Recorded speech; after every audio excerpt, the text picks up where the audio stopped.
Hello guys, welcome to Civil Sphere. जैसा कि हमने एनिसेंट हिस्ट्री की एक सीरीज स्टार्ट कर रखी है जिसमें वन लाइनर क्वेश्चन है, तो उसके साथ हम एनसीईआरटी इंडियन ज्योग्राफी करेंगे 9th और 10th की, जिसके अंदर मोस्टली हम कवर करेंगे।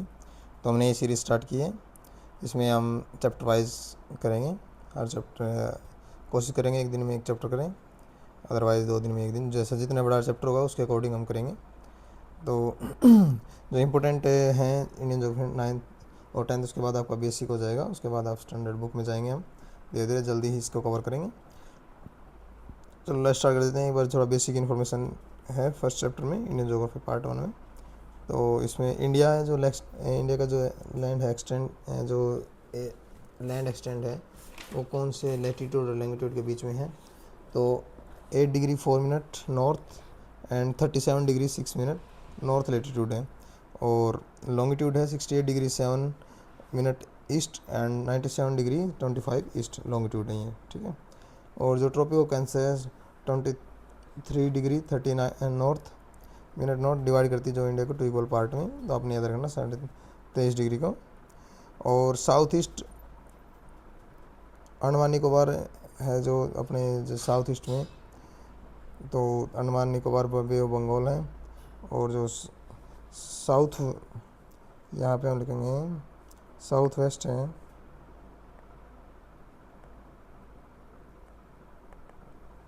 तो इसमें लक्षद्वीप है अपने अरेबियन सी में, ठीक है। तो ये आपने देखा है, 2 छोटे से इम्पोर्टेंट हैं।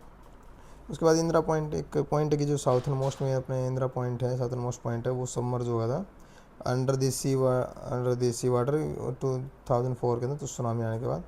तो ये इंदिरा सी पॉइंट सबमर्ज हो गया था सुनामी, 2004 में सुनामी आ गया था, आप याद रख सकते हैं। अब हम जाएंगे साइज़ पे। साइज़ जो लैंड मास है जो इंडिया का, वो 3.28 मिलियन स्क्वायर किलोमीटर है, ठीक है, लैंड मास। और ये टोटल एरिया जो 2.4% है total geographical area of world. World का जो टोटल जो वर्ल्ड है उसका 2.4% अपने इंडिया लैंड है। और 7th लार्जेस्ट कंट्री है India all over the world. और लैंड बाउंड्री इंडिया की 15,200 किलोमीटर है, लैंड बाउंड्री है ये। और ओशियन बाउंड्री है 7516.6 किलोमीटर, जिसमें अंडमान निकोबार एंड लक्षद्वीप शामिल है। कोस्ट लाइन है ये, तो देख रहे हैं आपकी कोस्ट लाइन आधी है लैंड बाउंड्री के कंपैरिजन में, ठीक है। तो लैंड बाउंड्री ज़्यादा है as compare to coast line. Gujarat से अरुणाचल प्रदेश के बीच में 2 आवर का टाइम लगेगा। मान लिया यदि हमें हमारे जैसे हमने हम आगे जैसे स्टैंडर्ड है 82.5 डिग्री पे है, जो मिर्ज़ापुर में मैंने सेंट्रल लाइन ली है, यदि हम वो सेंट्रल लाइन ना लें तो हमारा ईस्ट और वेस्ट के बीच में जो टाइम पीरियड है ना, वो 2 घंटे का लैग कर जाएगा। जैसे हम गुजरात में देखेंगे, जैसे यहाँ पे मान लिया 6 बजे हैं, तो या मान लिया 8 बजे हैं, तो यहाँ 2 घंटे का टाइम है, वहाँ पे 4 बजेंगे, ठीक है। जैसे हमें पता है कि अरुणाचल प्रदेश में सूर्य उदय राइजिंग ऑफ ए सन किसे बोलते हैं, अरुणाचल प्रदेश स्टार्ट होता है, तो वहाँ जैसे जल्दी हो जाएगा तो हमारे यहाँ लेट आ, तो 2 घंटे का फ़र्क हो जाएगा, मतलब टाइम लाइक 2 घंटे का डिफरेंस है, ठीक है। और इसके लिए हमने जो हमारा जो स्टैंडर्ड टाइम लिया इंडियन IST लिया अंडरस्टैंड 82.5 डिग्री का, वो मिर्ज़ापुर से पासिंग हो रहा है। ये मिर्ज़ापुर कहाँ है, यूपी में है, ठीक है।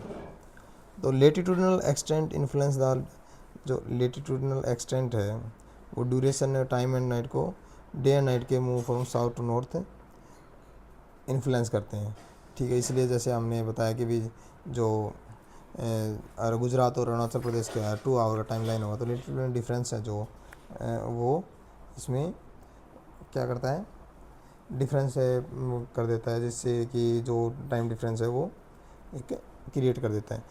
इससे रिलेटेड इन्होंने आइनसाइट में 2 क्वेश्चन दिए थे कि जो 82.5 डिग्री ही क्यों सिलेक्ट किया गया मेरिडियन ऑफ इंडिया। तो आपका एक इसमें क्वेश्चन, जैसे हमें अब कोई पूछ रहा है आपसे कि 82.5 डिग्री क्यों लिया गया है, तो आपको वैसे क्वेश्चन तो बड़ा ईजी है, बट जवाब दोगे तो थोड़ा सा इस तरीके से कि ये it passes the central point, ये इंडिया के जो इंडिया का जो कंट्री, इंडिया कंट्री उसके सेंट्रल पार्ट से जाता है, ठीक है। दूसरा है कि अवॉइड मल्टीपल लोकल टाइम, कि मान लीजिए जैसे इससे क्या है, सेंट्रल में जाएंगे तो क्या है, दोनों तरफ हाफ हो गया है, तो इससे क्या है कि जो मल्टीपल टाइम जोन लेंगे तो हम उसमें लैग डिफरेंस आएगा। जैसे हमने देखा गुजरात और अरुणाचल प्रदेश 2 घंटे अलग है, यदि हम बीच में ले लिया तो वो लैग हमें ख़त्म कर सकते हैं, ठीक है। तो ये डिफरेंस है।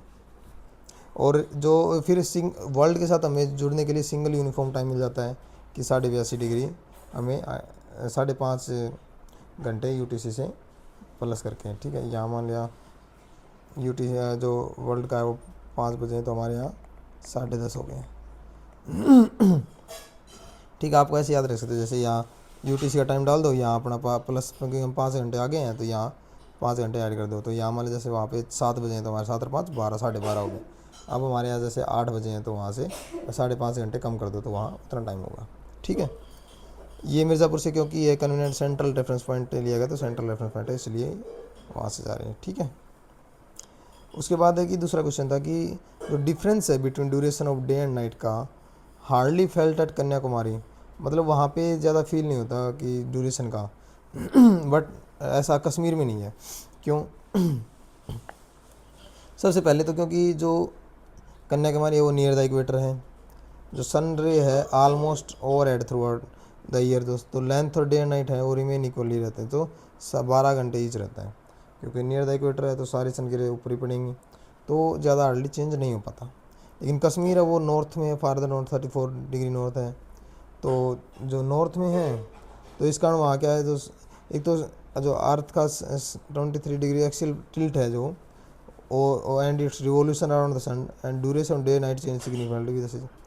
एक तो ये एक्सियल, ठीक है, और रिवोल्यूशन अराउंड द सन, तो ड्यूरेशन को डे एंड नाइट के ड्यूरेशन चेंज करते हैं सीजन के कारण। तो इसमें क्या होता है, समर लॉन्ग हो जाती है, शॉर्ट नाइट हो जाती है समर में, विंटर में शॉर्ट दिन छोटे हो जाते हैं और नाइट लंबी जाती है। एक बार हम जो एक्सियल टिल्ट ऑब्लिगेट है ये देख लेते हैं। देखो oblique axial tilt is the angle between the plane of axis, और देखो ये and line perpendicular to the to its orbit around the sun. देखो ये है रोटेशन, इस ये देखो एक्सिस ऑफ रोटेशन, ये एक्सिस है, ठीक है, ये 23.5 डिग्री, ये है एक्सियल पॉइंट, ठीक है। ये रोटेशन करती है और अर्थ के साथ में रिवॉल्यूशन करती है। तो देखो ये देखो northern hemisphere tilt towards the sun, ये नॉर्थन हेमिस्फीयर है। देखो कई को कंफ्यूज होंगे कि ये नॉर्थ, नहीं ये नॉर्थन हेमिस्फीयर है, तो टिल्ट हो रहा है ये नॉर्थ की तरफ, इस सन की तरफ। तो ये इधर देखोगे, देखो northern hemisphere away from the, ये नॉर्थन हेमिस्फीयर हो गया। फिर इसमें साउथन हेमिस्फीयर टूवर्ड्स दी, ठीक है, और ये southern hemisphere away from the, तो ये आप देख सकते हो। ये जैसे हम यहाँ लेंगे तो 21 जून ये हो जाएगा, ये आपने वैसे पढ़ लेंगे तो ये 23 मार्च हो जाएगी, 22 दिसंबर ये विंटर, 23 सितंबर हो जाएगा, ठीक है। अब जून सोलेस्टिक नॉर्थन हेमिस्फीयर समर में, जून सोलेस्टिक है, देखो जून में नॉर्थन हेमिस्फीयर, तो जून सोलेस्टिक हुआ northern hemisphere towards the sun, more direct sunlight longer day, ज़्यादा सनलाइट जाएंगी तो लंबा दिन हो जाएगा। तो आप समझे। अब देखो आप, अब दोबारा देखता हूँ एक सेकंड को, ये नॉर्थन हेमिस्फीयर है, 21 जून है तो जून सोलेस्टिक हुआ, क्योंकि यहाँ सन की किरणें वो ज़्यादा जाएंगी, तो इसलिए वहाँ पे क्या होगा, लंबा दिन रहेगा और रातें छोटी हो जाएंगी। और दिसंबर सोलेस्टिक में नॉर्थ में हेमिस्फीयर विंटर, दिसंबर सोलेस्टिक में नॉर्थन हेमिस्फीयर में क्या होगी, सर्दी हो जाएगी। तो नॉर्थन हेमिस्फीयर है ना, वो क्या होगा, अवे फ्रॉम द सन, ये रहा देखो अवे फ्रॉम द सन। ये आई होप समझ गए होगे आप क्यों है। ये देखो 23.5 डिग्री अर्थ एक्सिस है, ये वैसे इमेजरी लाइन है, ये ऐसे नहीं बनना है। ये प्लेन ऑफ द ऑर्बिट है, ठीक है, plane of the earth orbit है, ठीक है। Earth axis is tilt is 23.5 degree from the perpendicular to it orbit, perpendicular to its orbit, this is cause reason. अब देखो ये मान लीजिए ये अर्थ एक्सिस है, ठीक है, और ये इसकी लाइन है, ये यहाँ को आ जाएगी, ठीक है। एक सेकंड, मान लिया ये लाइन है सीधी सीधी, और ये है, ये इसके ये तो परपेंडिकुलर है, ठीक है। और टिल्ट कोज सीजन, ये जो टिल्ट हुआ है ना 23.5 का, इसके कारण क्या होते हैं, सीजन चेंज होते हैं, ठीक है। और जो अर्थ जो इसके चक्कर काटती है, इसके कारण होता है डे एंड नाइट चेंज होते हैं, ठीक है। अब कुछ अदर अपने जो नियर बाय हैं, जो अर्थ के मार्स, यूरेनस, मरकरी का तो 0 टिल्ट है 23.5 डिग्री अर्थ का, मार्स का 25 डिग्री टिल्ट है और यूरेनस का 98 डिग्री है। Without axial tilt most places of earth would have nearly same amount of day light year around, season would be less pronounced. तो यदि ये टिल्ट नहीं होगा तो फिर सीज़न चेंज नहीं होंगे, सीज़न चेंज नहीं होंगे तो वहाँ पे एक से डे नाइट ऐसे ही रहेंगे। तो इसके कारण आपको समझ आया कि जो टिल्ट है उसके कारण सीज़न चेंज होते हैं और जो रिवोल्यूशन है उसके कारण डे नाइट में आता है। ठीक है, अब इंडियन वर्ल्ड के साथ देखो, इंडिया का जो हमने एंशिएंट हिस्ट्री जैसे कर रहे हैं, हमें पता है कि भी जैसे मेसोपोटामिया और जैसे इटली, उधर ग्रीस और ईरान, इराक, उधर हमारे जो west Asian, central Asian country है, यूरोपियन कंट्री है, उनके साथ ट्रेड रहा है। और शुरुआत में कहाँ से रहा है, जहाँ से नॉर्थ वेस्ट फ्रंटियर जोन से रहे हैं। ठीक है, यहाँ से गए ईरान, पाकिस्तान से, जैसे अपन पहले सब इंडियन सब कॉन्टिनेंट था, पाकिस्तान था ही नहीं, तो ईरान, ईरान से इराक, इराक सीरिया, उधर मेडिटेरेनियन सी तक गए, उधर ग्रीस इटली तक गए। तो पहले ट्रेड क्या था, फुट मतलब लैंड के थ्रू होता था, लेकिन जैसे जैसे अभी टेक्नोलॉजी बढ़ी और हम जब जैसे जैसे बढ़े तो वो क्या हुआ, लैंड तो ब्लॉकेज होगी, बट जो ओशन के साथ, जो वर्ल्ड के साथ कनेक्शन है वो इंक्रीज हो गए। तो इंडिया का यूरोप के साथ वेस्ट में, और इधर एशिया के साथ, हम साउथ एशिया में तो इधर साउथ ईस्ट एशिया के साथ, जैसे इंडोनेशिया है अपना, इधर म्यांमार है, इंडोनेशिया है, उधर ये लाओस, कंबोडिया है, इधर इंडियन ओशन पड़ता है अपने यहाँ। ठीक है, इंडियन ओशन में जैसे श्रीलंका है, इधर मालदीव्स है, सीचल्स है। ठीक है, तो ये है। तो सुएज कैनल का 1869 में ओपन हुई, तो इंडिया यूरोप का डिस्टेंस 7000 किलोमीटर रह गया। ठीक है, इंडिया और यूरोप का 7000 किलोमीटर रह गया, तो सुएज कैनल 1869 में ओपन हुई। इंडिया का कनेक्शन वर्ल्ड के साथ एनिसेंट टाइम से ही है टाइम, और ट्रेड स्कल्पचर जो स्टाइल ऑफ डोम है वो दिखाते हैं कि भी इन दोनों के जो कल्चर हैं, या फिर जो दोनों का कनेक्शन है वो बहुत ही पुराने हैं, डीप कल्चर हैं, मतलब एनिसेंट टाइम से ही है। ठीक है, और लैंड रूट का बहुत ज़्यादा यूज़ किया जाता है। जैसे हमने देखा कि इंडो यूरोपियन वो आए, आर्यंस आए, उन्होंने, उनके पास व्हील था, घोड़े थे, जैसे जैसे बढ़ते गए, इधर आते गए, जैसे जैसे उनकी टेक्नोलॉजी बढ़ती गई, इधर आते गए, उनके पास जो पहले, जैसे हमने पहले देखा कि इतायती वहाँ मेसोपोटामिया में वहाँ ब्रिक्स, ब्रंट ब्रिक का यूज़ हुआ, फिर धीरे धीरे जैसे जैसे अपने नॉर्थ वेस्ट फ्रंटियर तक आए, फिर गंगा यमुना जो दोआब तक आए, फिर ऐसे ऐसे अपने नॉर्थ वेस्ट फ्रंटियर से शुरू, जैसे जैसे ईस्ट तक बढ़ते गए, क्योंकि यहाँ पे लैंड फॉरेस्ट ज़्यादा था, उसको साफ़ करना कम, मतलब बड़ा मेहनती काम था, क्योंकि बहुत ज़्यादा जंगल था, तो उसको साफ़ करने के लिए इंस्ट्रूमेंट टूल का कमी था, तो बहुत ही स्ट्रॉन्ग चीज़ें चाहिए, तो इसलिए वहाँ से आते आते ऐसे ईस्ट की तरफ बढ़े। फिर जैसे जैसे, क्योंकि यहाँ अपने खेतरी की बात हुई, राजस्थान में कॉपर की, वहाँ तो जैसे जो जो रिसोर्सेज थे, मालवा का वहाँ हुआ, जैसे भाई विंध्यान, नीचे सतपुड़ा, तो हम जैसे नीचे चले गए, छोटा नागपुर उधर चले गए, तो ये सब क्या थे, जो मिनरल एक्सप्लोरेशन या फिर जहाँ पे रिसोर्सेज की ज़्यादा क्वान्टिटी थी वहाँ पे सेटलमेंट थी। और यहाँ की चीज़ें जैसे पिरल्स थे अपने, और अपने यहाँ से कॉपर ज़्यादा मिलता था, तो कुछ स्टोन्स हैं, तो यहाँ से वहाँ में देखे मेसोपोटामिया में उस साइड यहाँ का जो ट्रेड था अपने वेस्टर्न में, वेस्ट एशिया और सेंट्रल एशिया में देखने को मिला, और यूरोप तक था। तो ये हमने देखा है। और इंडिया के नाइबर कंट्री कौन सी, इंडिया के नाइबर कंट्री हम एक बार लैंड बॉर्डर देख लेते हैं।